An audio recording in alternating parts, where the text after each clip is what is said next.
What's going on, everybody? We are back for this week's best MMA bets. We got Alex Poitin-Pierre taking on Magomed Ankalaev for the rematch, trying to get his belt back. And also in the co-main event, we got Corey Sandhagen taking on Merab Dvalishvili, trying to get the bantamweight gold around his waist. We got a sick featured fight of the night between Yeri and Khalil Roundtree, and this card is featured of sick matchups throughout the entire night. You already know what we do in this video. I'm going to start the video off with the lock of the week, move on to the most confident picks, favorite underdogs, and then my favorite section, your favorite section, the parlays, Makai's money making plays. Make sure you guys like, comment, subscribe to the channel, share the video with your friends, and let's get the video started.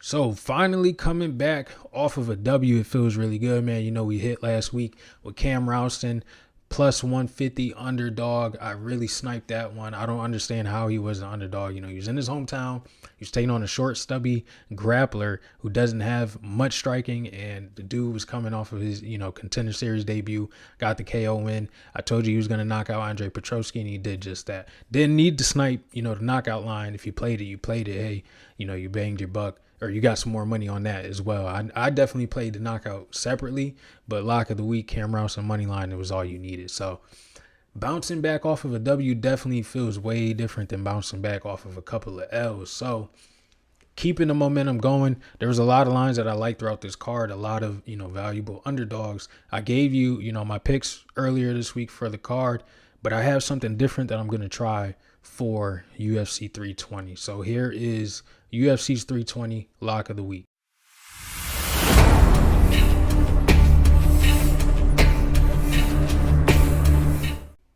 We are going with Corey Sandhagen, but not money line. We are taking Corey Sandhagen plus 5.5 on the point spread. Now, the reason why I'm going Corey Sandhagen point spread rather than just taking a money line, his money line is very enticing, I can't lie. But I do respect, Merab's ability to just drain guys. I'm not saying that, he's going to absolutely run through Corey Sandhagen, because I don't see that happening at all. If you look back at the fight between Merab and Umar, the striking exchanges were very competitive. Early on, the grappling was pretty competitive as well. But you also have to remember that Umar broke his hand, I believe, in the second or third round into that fight.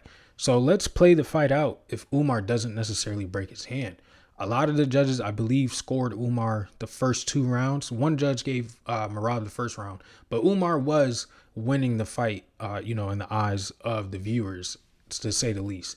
One thing that I think that separates Corey and Umar is he has a very good ability to create damage. And we've seen Merab cut before. We've seen Merab wobble before. I think Corey Sandhagen, out of the two, can have the more point scoring moments that can probably bag him 2 to 3 rounds. I'm not saying Corey Sandhagen is definitely going to win. I do believe he can win. He is my pick actually for the co-main event. I do have Corey Sandhagen winning the fight, but rather than, chasing the money line on him, taking him straight up, which not that I'm scared of doing, but I want to be a little safer with the bets. I want to be a little bit smarter, because Merab Dvalishvili, we all know he is a machine. It's literally his nickname. He's not the only machine in the bantamweight division. If you guys don't know, you also got Malcolm the Machine Wellmaker coming to try and get that belt from him as well. But Merab, his gas tank is incredible. He can chain wrestle with the best of them. Probably one of the best chain wrestlers we've ever seen in the UFC. But one thing that I do think separates both of these guys in this fight is the striking. I think Corey can definitely create more moments in the striking. I think he will get taken down. I'm not denying that whatsoever. But one thing that I like that he is more capable of doing than what Umar was capable of doing is the scrambles that he can create. Umar was unable to get Corey Sandhagen down, he was unable to take him down up until that 5th round. If you go back and watch that fight, a lot of the grappling exchanges were a lot of scrambles, never really got secured into a position. The striking exchanges were very competitive as well too. But Umar, you saw the pressure that he was putting on Corey, didn't really control many moments of the fight. But I feel as though that was his first, test to see that chain wrestling style, which Umar has, which Merab has. Now that he's seen it already, he knows how to adapt to that. I don't think Corey Sandhagen has a gas issue like Umar did in his fight with Merab either. I know he will get tired, but I don't think he's going to get as tired as Umar did. And I don't expect Corey Sandhagen to break his hand. I do expect Corey Sandhagen to throw some very dynamic striking into this fight, which is something that Sean O'Malley was unable to do. Umar showed flashes of it, but one thing that Umar and Sean O'Malley didn't have in their bag that Corey Sandhagen definitely has. He has, 2 finishes by it, is that knee down the center. I do think if Merab is going to be constantly shooting, I do think we're going to see some knees coming from Corey Sandhagen. You know, he knocked out Frankie Edgar with it. He was very dangerous against TJ Dillashaw in his matchup with it as well. I do see Corey Sandhagen using that knee, and he's definitely not afraid to use it. He is a very well-rounded fighter. He can grapple, he can wrestle, he can strike, he can fight in the clinch. I think Corey Sandhagen is live to win this fight. I do like him to win this fight. But I also have to respect the dominance that Merab can present to this matchup as well. So I do like Corey Sandhagen spread more than the money line, just to play it safer with the money and to be a lot smarter with the bets. So Corey Sandhagen plus 5.5 at plus 100, plus 105 on some books, depending on where you get it. I think that is a very safe play. I think Corey Sandhagen can take 2. I think he'll be able to take the first 2 rounds. That third round could be a bit of a swing. Maybe he gets a little tired. Maybe we see Merab turn up the gas a little bit more, probably gets him taken down.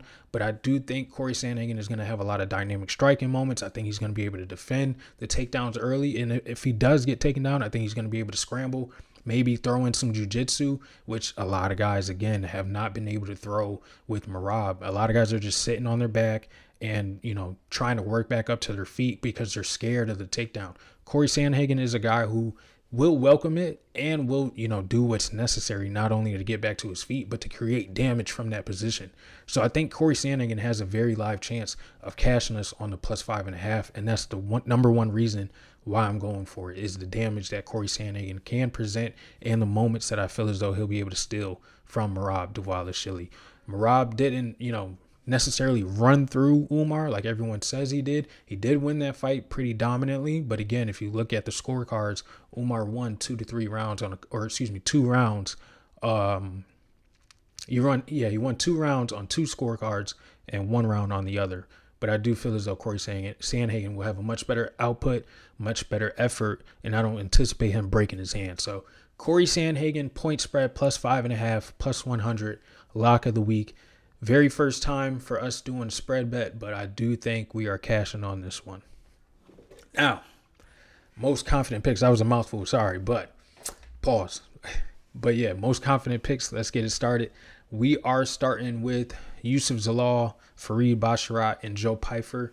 Let's start with Youssef Zalal. I do anticipate him beating Josh Emmett. Not only is Josh Emmett getting older, he's getting slower. He's really just relying on his pressure and power, and that is something that can definitely be beat. Youssef Zalal is a guy that is very difficult to strike cleanly with.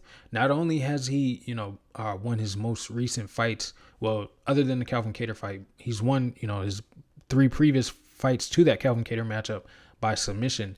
He's also, a very technical striker, which is something that we just saw Josh Emmett struggle with in Lerone Murphy.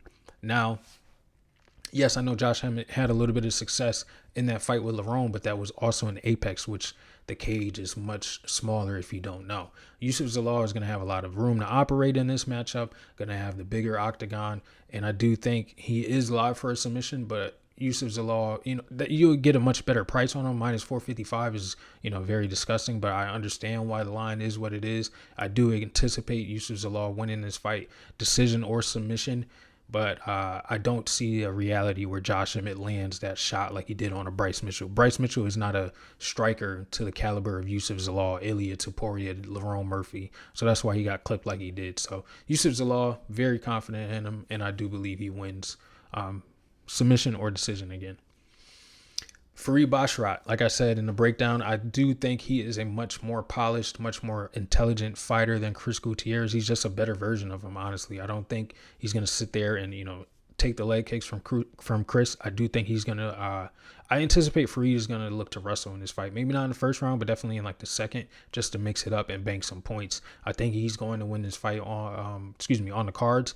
And like I said, I do think he's the better striker out of the two. I know Chris Gutierrez, he's not necessarily a fan favorite, but he has a lot of fans out there. But I'm just not one of them. I'm not, a guy that really believes in him. Again, I thought he was live to lose that fight against John Castaneda. I picked Castaneda in that matchup because I thought he was going to bring more elements of the wrestling.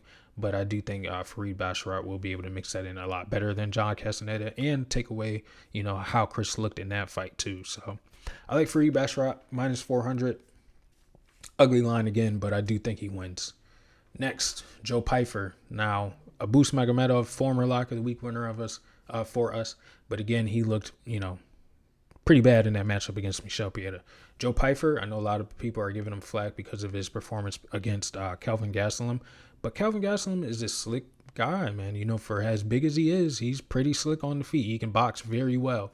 Abus, he's not much of a boxer. He likes to strike from range. But I think Joe Pyfer, the damage that he can create and the way that he could close distance with those clubbing hooks. He has a solid jab too, and I also like his body kicks. I think he'll be able to close distance safely and land a devastating shot. So I do think Joe Pyfer is live for a knockout.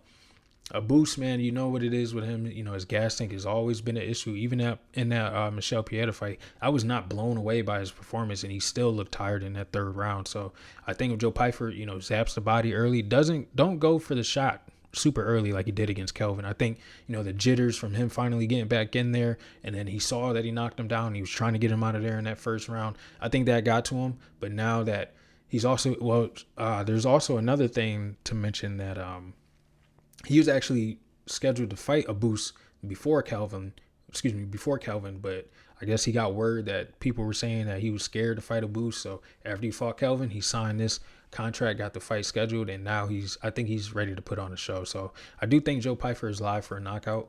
I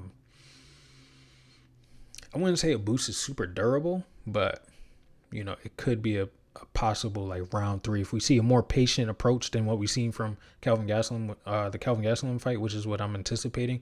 A round 3 Joe Pyfer KO smells like money to me. So Joe Pyfer, Fareed Basharat, Yusuf Zalal, and I'm gonna add one more because we do have not necessarily a new fight. It is a new fight, but Ateba Gatier has a fight on this card. He's taking on, I believe his name is Trevin Johnson, I believe his name is. However, not to disrespect him, I can't remember his last name off the top of my head, but I know he's 10-3. All 3 of those losses that came by knockout. His most recent loss was I believe it's 2021. I give him credit there, but the way that I saw him, fall in that matchup from I believe it was a left hook, and now he's going up against Ateba Gatier on short notice. He was supposed to fight on Friday, I believe. And now, he was supposed to fight next Friday, October 10th. Now he's scheduled to fight Ateba Gatier on short notice. I don't think he's going to stand up. So the odds have not dropped for Ateba. I'm going to throw his picture in here just so you know. But Ateba Gatier, first round knockout is going to be the prediction. All right, moving on to the underdogs. I got 4 of them. Corey Sandhagen, Alex Pieta, Khalil Roundtree, Ju Sang Yu. I'm going to start in the order of most confidence, and I'm going with Ju Sang Yu first. Plus 120. I do think he is live to knock out Daniel Santos. I understand the durability factor of Daniel Santos. Yes, he can recover very well. He has some solid boxing if you look at that Jung Young Lee fight, but Jung Young Lee is not the sniper in the pocket that Ju Sang Yu is. He doesn't have the power in each of his hands like Ju Sang Yu does. He does not possess the ability to just shut your lights off like Ju Sang Yu does. I know he's actually a really decent boxer, but that fight was more dictated by Daniel Santos than it was by Jung Young Lee. He was able to, shoot the takedowns. I'm not sure if he's going to be able to do that here. He might try to mix it up and, drain Yu's gas tank. Because I did see a couple of moments where, if you take him down, he does get back to his feet. But he does look a bit less powerful, even though he does have, a couple of finishes, I believe, in the second round. I did watch a fight of his where he went into the third round. He was taken down into that third round, but when he got back up to his feet, he was still throwing with a little bit of pop to him. And, he was dropping the guy as well. So like I said, I do think Ju Sang Yu is live for a knockout, but I like a money line. I don't understand why the the line is what it is. I think a lot of people are putting a lot of stock into that that Jung Young Lee fight, but we also have to notice that that fight was short notice. That fight was up at featherweight, where Daniel Santos is a natural bantamweight. He's just not cutting weight. That's really all he's doing. So he's able to eat a better punch, but I don't know if he's going to be able to eat a punch from Ju Sang Yu. So Ju Sang Yu plus 120, really like it. Next, I'm going to go. There's a bit of a toss-up. I'm going to go Khalil Roundtree first, plus 155. I think he is the more technical striker out of the two. I like his high guard. I like how he's able to score points, and he has devastating power, which is, not necessarily something that a lot of people sleep on, but I do think he can catch Yuri by surprise with it by hiding behind that that high guard. Honestly, I think Yuri's gonna get into his flow, moving his head, throwing a lot of crazy stuff, and then Khalil's just going to line him up. He's gonna see what he's working with, line him up, and maybe he catches him. I think Khalil is definitely live for a knockout. Yuri does not have the best chin. He's been hurt in every fight that he's been in. He's been knocked out twice by Alex. Yes, is by the one of the greatest 205ers, if you want to call him that. But yeah, former champion Alex Pereira was knocking everybody out left and right. I think Khalil Roundtree could do the same thing. I think Khalil, he's on his resurgence. We've seen how good he did up against, Alex. Both of them having a common opponent in Alex Pereira, and seeing how different both of those fights played out, it has to weigh some value here. And then looking at, yes, Yuri, knocked out Jamal, but I feel as though Khalil's performance, it wasn't better, but he just beat him everywhere. Yes, he stayed safe, but he still beat him everywhere. Yuri was taking damage in that Jamal fight. He got clipped a couple of times. It was just very sloppy. Even though the head movement looked really good, it still was very sloppy. And the sloppiness that Yuri presents is just a very questionable factor into his fight style. It's something that you enjoy it, but you can't really, if you're betting on Yuri, you're like, man, like, I understand how dangerous this guy is, but he's still, you never know with him. You know what I'm saying? I don't think he's chinny or anything like that, but I don't know, that quirkiness, it can come back to bite you sometimes. So I do think Khalil's live for a finish. I do think he's live for a decision, but either way, money line down the middle, plus 150 is always the path to go if you don't want to chase. Next, I'm going to go Corey Sandhagen, plus 290, I believe, plus 300 now.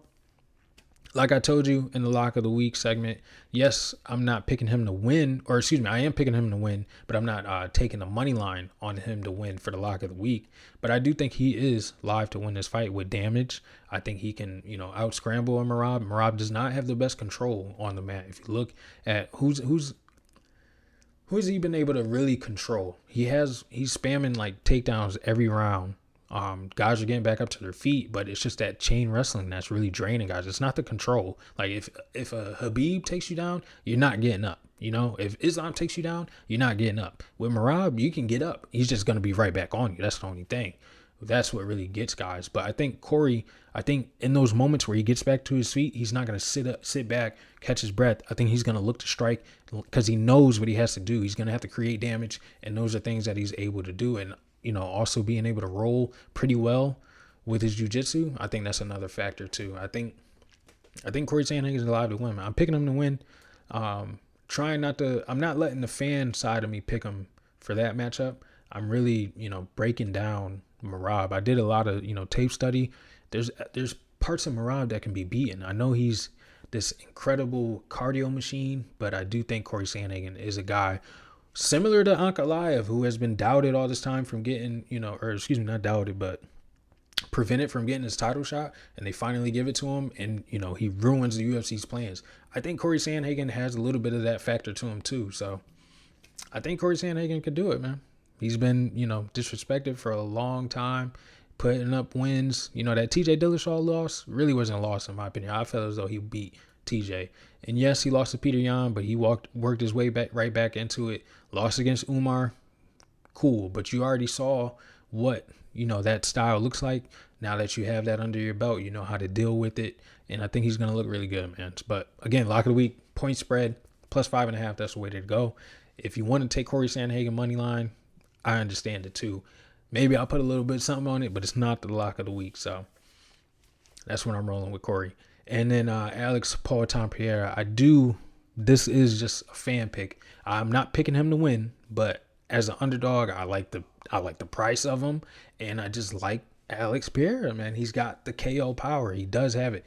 But one thing I will say is when you're really just relying on landing that shot and you got a fast guy or a guy with fast hands in front of you, it's hard for you to get going. You're going to be too concerned about what's coming back at you when you try to let that shot go. And even when you do let that shot go, you might get hit with a 3-piece yourself. So I know he's saying he's going to be a little bit more aggressive. I know he's saying, he's coming to knock his head off. I do think he's 100% capable, but I don't know if he's going to do it. I don't think he's going to do it either. I think Ankalaev is live for the finish, but I do like Poitin as an underdog. If you guys are on the Poitin side, I do like him as an underdog, but he is the guy that I have the least confidence in this matchup. If it was against Yeri, if it was against a Jamal, if it was against, I'm trying to think, a Mingyang Zhang, if it was against like a Johnny Walker, even like a Azamat Murzakanov, I'm not sure how he would do in that matchup. You know what I'm saying? Like guys with pretty good boxing and are that have some speed on them, like a Rakic, I would pick Poitin. You know what I'm saying? Trying to go through the 205s. Yeah, but Ankalaev, he's a different guy, man. And like I said, he doesn't need to wrestle. He's got the speed in the boxing. It's a lot of elements to the fight style, and I know he's got the one-shot power, but can't really rely on a guy to land the one shot. But I do like him as an underdog, plus 230. Alex plus 230. I think it's a beautiful price if you're on that side. So, yeah. Favorite underdogs. Let's wrap it up and let's move to my favorite section, your favorite section, the parlays. And I got a little bit for you guys. I got a couple. Starting it off, we got Ankalaev and Pfeiffer minus 110. Very, very live. Definitely think we're, cashing on that. Don't think either of these guys are losing. Then we're moving to Patchy and Pfeiffer. I do think Patchy Mix is live for, maybe a statement win. Maybe it's, a dominant decision, or maybe it's a finish. But I do also like Joe Pfeiffer for a finish as well. Minus 117. And then I should have flipped those for you guys. My bad. But you get the gist of it. Then we're going Patchy, Pfeiffer, and Yusuf Zalal plus 121. Ankalaev and you. Ankalaev guy I'm very confident in. I know he wasn't part of the most confident picks, but again, that's because I'm letting my little fan bias keep him out of that. But Juseng Yu, he was an alternate for the lock of the week. I'm not going to lie. I wanted to take him straight down the money, but I said it might be a little bit smarter to go with the Corey point spread because I also think Corey can win. It was a toss-up between you and Corey point spread. But again, Juseng Yu, Ankalaev plus 206.